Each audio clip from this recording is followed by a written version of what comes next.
Iran ವಿರುದ್ಧ America ಪ್ರಾರಂಭಿಸಿರುವ ದಾಳಿಗೆ 1 ತಿಂಗಳು ದಾಟಿದೆ. ಪರಿಸ್ಥಿತಿ ಈಗ ಹೇಗಾಗಿದೆ ಅಂದರೆ ಅಮೆರಿಕ 4 ಕಡೆಯಿಂದ ವಿರೋಧವನ್ನು ಎದುರಿಸತೊಡಗಿದೆ. ಒಂದು ಕಡೆ ಅಮೆರಿಕದಲ್ಲಿ 90 ಲಕ್ಷಕ್ಕಿಂತಲೂ ಅಧಿಕ ಮಂದಿ ಬೀದಿಗಿಳಿದು ಯುದ್ಧವನ್ನು ವಿರೋಧಿಸಿದ್ದಾರೆ.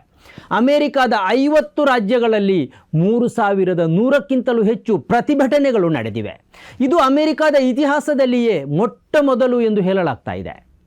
ಈ ಪ್ರತಿಭಟನಾ ಕಾರ್ಯಕ್ರಮದಲ್ಲಿ ಅಮೆರಿಕದ ಖ್ಯಾತ ಗಾಯಕ ಬ್ರೂಸ್ ಸ್ಟ್ರಿಂಗ್ ಅವರು ಪ್ರತಿಭಟನಾಕಾರರಿಗೆ ಬೆಂಬಲ ಸೂಚಿಸಿದ್ದಾರೆ. ಮಾರ್ಚ್ 28ರಂದು ಯುದ್ಧ ಆರಂಭಿಸುವಾಗ ಇಂಥದ್ದೊಂದು ಪ್ರತಿಭಟನೆಯನ್ನು ಟ್ರಂಪ್ ನಿರೀಕ್ಷಿಸಿರುವ ಸಾಧ್ಯತೆಯೇ ಇಲ್ಲ. ಇನ್ನೊಂದು ಕಡೆ ಇರಾನಿನ ಮಿತ್ರ ರಾಷ್ಟ್ರವಾಗಿ ಗುರುತಿಸಿಕೊಂಡಿರುವ ಉತ್ತರ ಕೊರಿಯಾ ಶಸ್ತ್ರಾಸ್ತ್ರ ಪರೀಕ್ಷೆ ನಡೆಸಿದೆ. ಅಮೆರಿಕದ ಮುಖ್ಯ ಭೂಭಾಗಗಳನ್ನು ತಲುಪುವ ಸಾಮರ್ಥ್ಯ ಇರುವ ಕ್ಷಿಪಣಿಯನ್ನು ಉತ್ತರ ಕೊರಿಯಾ ಪರೀಕ್ಷಿಸಿದೆ.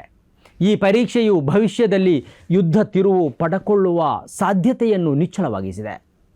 ಅಗತ್ಯ ಬಿದ್ದರೆ ಉತ್ತರ ಕೊರಿಯಾ ಈ ಯುದ್ಧದಲ್ಲಿ ಭಾಗಿಯಾಗುವ ಅಥವಾ ಪ್ರಮುಖ ಶಸ್ತ್ರಾಸ್ತ್ರಗಳನ್ನು ಇರಾನಿಗೆ ರವಾನಿಸುವ ಸಾಧ್ಯತೆಯನ್ನು ಎತ್ತಿ ಹೇಳಿದೆ.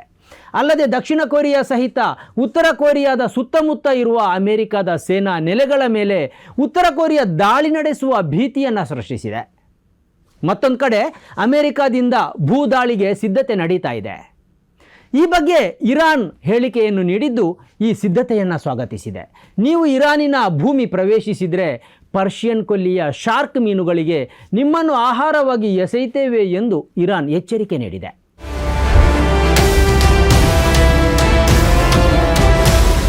در مقابل تهدیدهای اخیر ترامپ مبنی بر عملیات زمینی یا اشغال هر نقطه‌ای از سرزمین‌های ایران که البته آرزویی بیش نیست اعلام می‌داریم. رزمندگان اسلام مدت هاست در انتظار چنین اقداماتی به سر میبرند تا ثابت نمایند که تجاوز و اشغال نتیجه‌ای جز اسارت تحقیرآمیز و قطع شدن و مفقود شدن متجاوزان را در بر نخواهد داشت و فرماندهان و سربازان آمریکایی خوراک خوبی برای کوسه های خلیج فارس خواهند شد. ವೀಕ್ಷಕರೇ, ಇದು ಎಡಿಟರ್ ಸ್ಪೆಕ್. ವಿಶೇಷ ಏನಂದರೆ ಇದೇ ಮೊದಲ ಬಾರಿ ಇಸ್ರೇಲ್ನಲ್ಲಿ ಭಾರೀ ಯುದ್ಧ ವಿರೋಧಿ ಪ್ರತಿಭಟನೆಗಳು ನಡೆದಿವೆ. ಸಾರ್ವಜನಿಕ ಸಭೆಗಳ ಮೇಲೆ ರಾಷ್ಟ್ರವ್ಯಾಪಿ ನಿಷೇಧ ಹೇರಿದರೂ ಸರ್ಕಾರದ ವಿರುದ್ಧ ಜನರು ಬೀದಿಗಿಳಿದಿದ್ದಾರೆ. ರಾಜಧಾನಿ ಟೆಲ್ ಅವೀವ್ನಲ್ಲಿ ನಡೆದ ಪ್ರತಿಭಟನೆಯ ಮೇಲೆ ಪೊಲೀಸರು ಕ್ರಮ ಕೈಗೊಂಡಿದ್ದಾರೆ. ಇದೇ ವೇಳೆ ಕೀಟನಾಶಕ ಮತ್ತು ರಾಸಾಯನಿಕ ವಸ್ತುಗಳನ್ನು ಉತ್ಪಾದಿಸುವ ಇಸ್ರೇಲ್ನ ಕೆಮಿಕಲ್ ಫ್ಯಾಕ್ಟರಿಯ ಮೇಲೆ ಇರಾನ್ ದಾಳಿ ನಡೆಸಿದೆ. ಈ ಕಾರಣದಿಂದ ಭಾರೀ ಬೆಂಕಿ ಅನಾಹುತ ಉಂಟಾಗಿದೆ. ಮಾತ್ರ ಅಲ್ಲ, ರಾಸಾಯನಿಕ ವಸ್ತುಗಳ ಸೋರಿಕೆಯೂ ಉಂಟಾಗಿದೆ. ಬೆಂಕಿಯು ಧಗ ಧಗ ಉರಿಯುತ್ತಾ ಇರುವ ವಿಡಿಯೋಗಳು ಸೋಷಿಯಲ್ ಮೀಡಿಯಾದಲ್ಲಿ ಹರಿದಾಡ್ತಾ ಇದೆ. ಇದೇ ವೇಳೆ ಅಮೆರಿಕದ ಅಧಿಕಾರಿಗಳೇ ಈಗ ತಿರುಗಿ ಬೀಳತೊಡಗಿದ್ದಾರೆ. ಇರಾನಿನ ಮಿನಾಬ್ನಲ್ಲಿರುವ ಶಾಲೆಗೆ ಕ್ಷಿಪಣಿ ಹಾರಿಸಿ 165 ವಿದ್ಯಾರ್ಥಿನಿಯರನ್ನು ಹತ್ಯೆ ಮಾಡಿದ ಅಮೆರಿಕದ ಕೃತ್ಯವನ್ನು ಅಲ್ಲಿನ ಮಾಜಿ ಗುಪ್ತಚರ ಅಧಿಕಾರಿ ಜೋಸೆಫ್ ಗಿಲ್ಟೋ ವಿರೋಧಿಸಿದ್ದಾರೆ. ಇದು ಅಮೆರಿಕದ ಭಯೋತ್ಪಾದನಾ ಕೃತ್ಯ ಎಂದು ಹೇಳಿದ್ದಾರೆ. ಅಮೆರಿಕದ ಗುಪ್ತಚರ ಸೇನೆಯಲ್ಲಿ 17 ವರ್ಷಗಳ ಕಾಲ ಭಯೋತ್ಪಾದನೆ ವಿರೋಧಿ ಅಧಿಕಾರಿಯಾಗಿ ಸೇವೆ ಸಲ್ಲಿಸಿರುವ ಇವರು ಈ ಘಟನೆಯನ್ನು ಯುದ್ಧಾಪರಾಧ ಎಂದು ಹೇಳಿದ್ದಾರೆ. ಇಸ್ರೇಲ್ ಮತ್ತು ಇರಾನ್ ಬೆಳಗ್ಗೆ 10 ಗಂಟೆಗೆ ಇರಾನಿನ ಮೇಲೆ ದಾಳಿ ಆರಂಭಿಸಿತು. ಬೆಳಗ್ಗೆ 10:20 ಮಿನಾಬ್ ಶಾಲೆಯ ಸಿಬ್ಬಂದಿಗಳು ಮಕ್ಕಳನ್ನು ಸುರಕ್ಷಿತ ಸ್ಥಳಕ್ಕೆ ಸ್ಥಳಾಂತರಿಸಲು ಪ್ರಾರಂಭಿಸಿದರು. ಈ ನಡುವೆ ಮೊದಲ ಕ್ಷಿಪಣಿ ಈ ಶಾಲೆಗೆ ಅಪ್ಪಳಿಸಿತು. ಭಯಭೀತರಾದ ಮಕ್ಕಳನ್ನು ಹತ್ತಿರದ ಮಸೀದಿಗೆ ಸ್ಥಳಾಂತರಿಸಲಾಯಿತು. ಆದರೆ ಎರಡನೇ ಕ್ಷಿಪಣಿ ಈ ಮಸೀದಿಯ ಮೇಲೆಯೇ ಅಪ್ಪಳಿಸಿತು. ಮಕ್ಕಳು ಹತ್ಯೆಗೀಡಾದರು. ಶಾಲೆಯ ಗೋಡೆಗಳ ಮೇಲೆ ಹೂಗಳ ಬಣ್ಣದ ಚಿತ್ರಗಳು ಮತ್ತು ಮಕ್ಕಳು ಬಿಡಿಸಿದ ಇತರ ಚಿತ್ರಗಳಿದ್ದು, ಆದ್ದರಿಂದ ಇದು ಶಾಲೆ ಎಂಬುದು ಸ್ಯಾಟಲೈಟ್ ಚಿತ್ರದಿಂದ ಸ್ಪಷ್ಟವಾಗಿ ತಿಳಿತಾ ಇತ್ತು. ಆದರೂ ಅಮೆರಿಕದ ಅಧಿಕಾರಿಗಳು ಕರುಣೆ ಇಲ್ಲದೆ ಈ ದಾಳಿ ನಡೆಸಿದ್ದಾರೆ ಎಂದು ಅವರು ನೇರವಾಗಿ ಆರೋಪಿಸಿದ್ದಾರೆ. ಅಂತೂ ಮಾರ್ಚ್ 28ರಂದು ದಾಳಿ ನಡೆಸುವ ಆರಂಭದಲ್ಲಿ ಯುದ್ಧದ ಪರಿಸ್ಥಿತಿ ಹೇಗಿತ್ತೋ ಈಗ ಹಾಗಿಲ್ಲ. ಅಮೆರಿಕ ಕಂಡು ಕೇಳರಿಯದ ಪ್ರತಿರೋಧವೊಂದನ್ನು ಎದುರಿಸ್ತಾ ಇದೆ. ಈ ಪ್ರತಿರೋಧವನ್ನು ಅಮೆರಿಕ ನಿರೀಕ್ಷಿಸೇ ಇರಲಿಲ್ಲ.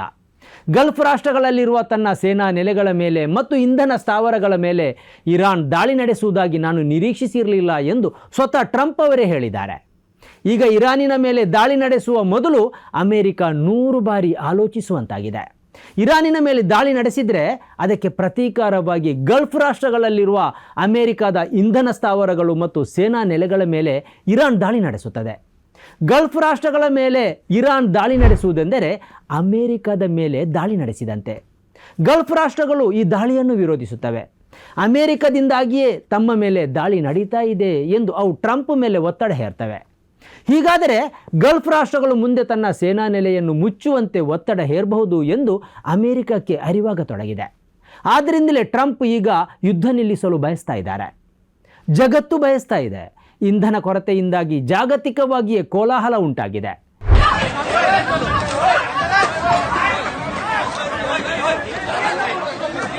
ಯುದ್ಧ ಆರಂಭಿಸಿದ್ದು ನೀವು, ಕೊನೆಗಳಿಸೋದು ನಾವು ಎಂದು ಇರಾನ್ ಆರಂಭದಲ್ಲಿ ಹೇಳಿತ್ತು. ಇದೀಗ ಅಂಥದ್ದೇ ಪರಿಸ್ಥಿತಿ ನಿರ್ಮಾಣವಾಗಿದೆ.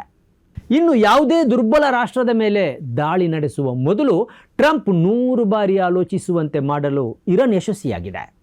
ಮಾತ್ರ ಅಲ್ಲ, ದುರ್ಬಲ ರಾಷ್ಟ್ರಗಳಿಗೆ ಪ್ರತಿರೋಧವನ್ನು ತೋರುವ ಪ್ರೇರಣೆಯನ್ನು ಒದಗಿಸಿದೆ. ಅಮೆರಿಕ ಮಣಿಸಲಾಗದ ರಾಷ್ಟ್ರ ಅಲ್ಲ. ಬದ್ಧತೆ ಮತ್ತು ಆತ್ಮವಿಶ್ವಾಸದೊಂದಿಗೆ ಹೋರಾಡಿದರೆ ಅಮೆರಿಕದ ನಿರೀಕ್ಷೆಯನ್ನು ತಲೆಕೆಳಗಾಗಿಸಬಹುದು ಎಂಬ ಸಂದೇಶವನ್ನು ಇರಾನ್ ಜಗತ್ತಿಗೆ ರವಾನಿಸಿದೆ. ಇನ್ನು ಮುಂದೆ ಕ್ಯೂಬಾ ಕೂಡ ಇದೇ ಪ್ರೇರಣೆಯಿಂದ ಹೋರಾಡುವ ಸಾಧ್ಯತೆಯೂ ಇದೆ.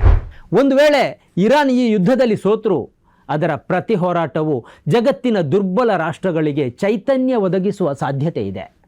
ಆದ್ದರಿಂದಲೇ ಈ ಯುದ್ಧ ಜಾಗತಿಕ ಇತಿಹಾಸದಲ್ಲಿ ಹೊಸದೊಂದು ಅಧ್ಯಾಯವನ್ನು ಬರೆಯಲೂಬಹುದು. ಈ ಕಾರ್ಯಕ್ರಮದ ಪ್ರಾಯೋಜಕರು Gadiyar group of companies, specialised in piling and shoring, engineering consultancy, fire fighting, steel structures, real estate. Office, SIT Tower, Silicon Oasis, Dubai, UAE. ಸ್ನೇಹಿತರೆ, ನಿಮ್ಮ ಅದ್ಭುತ ಬೆಂಬಲದಿಂದ ಸನ್ಮಾರ್ಗ ನ್ಯೂಸ್ ಚಾನೆಲ್ ಈಗ 2 ಲಕ್ಷ ಸಬ್ಸ್ಕ್ರೈಬರ್ಗಳನ್ನು ದಾಟಿದೆ. ಇದು ನಮ್ಮ ಯಶಸ್ಸಲ್ಲ, ಇದು ನಿಮ್ಮ ಯಶಸ್ಸು. ನಮ್ಮ ಮುಂದಿನ ಗುರಿ 4 ಲಕ್ಷ. ಇದು ಕಷ್ಟವಲ್ಲ. ನೀವು ಮಾಡಬೇಕಾದದ್ದು ಸಿಂಪಲ್.